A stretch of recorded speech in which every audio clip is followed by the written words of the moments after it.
Senador Rodante Marcoleta bumanat na naman. Si Senador Rodante Marcoleta, ang ikatlong tagapagsalita sa rally, ay nagbigay ng ilang halimbawa kung paanong kulang sa transparency ang kasalukuyang investigasyon ng gobyerno hinggil sa korupsyon. Muli niyang binatikos ang ICI dahil hindi nito ginagawang publiko ang mga pagdinig nito. Idinagdag niya na ang fact-finding body na ito ay hindi maaaring kumilos ng independently dahil kailangan pa ritong kumuha ng impormasyon mula sa ibang institusyon tulad ng Kongreso at mga hukuman. Ilang linggo na nang lumipas mula nang isinumite ng dating Speaker of the House of Representatives Martin Romualdez ang kanyang affidavit. May nakakaalam ba tungkol dito? Inuulat ba nila kung ano ang laman ng affidavit ni Martin Romualdez? Wala. Talagang gusto nilang hindi natin makita ang katotohanan, ayon kay Marcoleta. Muling ipinagtanggol ni Marcoleta ang contractor couple na sina Curly at Sara Diskaya. Ayon sa dating Senate Blue Ribbon Chair, sila Diskaya ay nagsagawa ng inisyatiba upang pangalanan ang mga nasa likod ng mga anomalya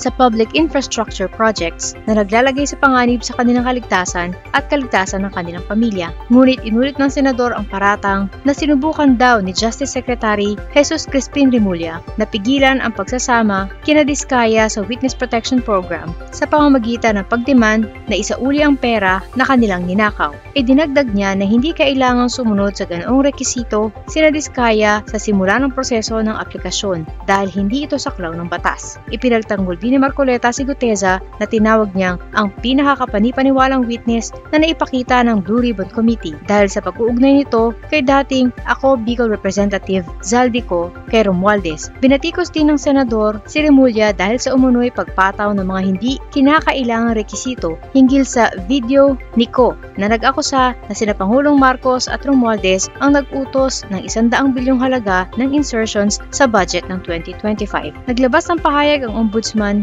na nagsasabi, bago namin tanggapin yan, umuwi ka muna, ipa-verify mo, baka ipanotarize mo pa, gawin mo opisyal. Humingi sila ng kung ano-anong rekisito, sabi ni Marcoleta. Si Marcoleta, noong chairman ng Blue Ribbon Committee, ay tiningnan ng marami na mas umaakto bilang tagapagtanggol kaysa impartial investigator. Sa halip na mangalap ng katotohanan, naging madali para sa kanya na i-dismiss ang mga alegasyon laban sa kanyang mga kaalyado, tulad ng mga kaso na may kaugnayan sa COVID-19 contracts. Ang kanyang committee ay tila gumaganap bilang isang protective shield laban sa mga pag-atake sa paksyon na kanyang kinabibilangan. Madalas siyang mag-focus sa mga technical details tulad ng notarization o legal na proseso sa halip na sa substance ng korupsyon. Sa kanyang mga pahayag ngayon, ang pagpuna sa ombudsman dahil sa verification requirements, inuulit niya ang style na ito. Para sa kritiko, ito ay ginagamit para iwasan ang mas malalim na katotohanan at palabasin na walang transparency ang kalaban niya. Ang pagtatanggol niya kina Diskaya at Guteza ay tinitignan bilang bahagi ng political mudslinging. Sa politika, ang mga witness na kompromiso ang kaligtasan o nagsagawa ng inisyatiba ay kadalasang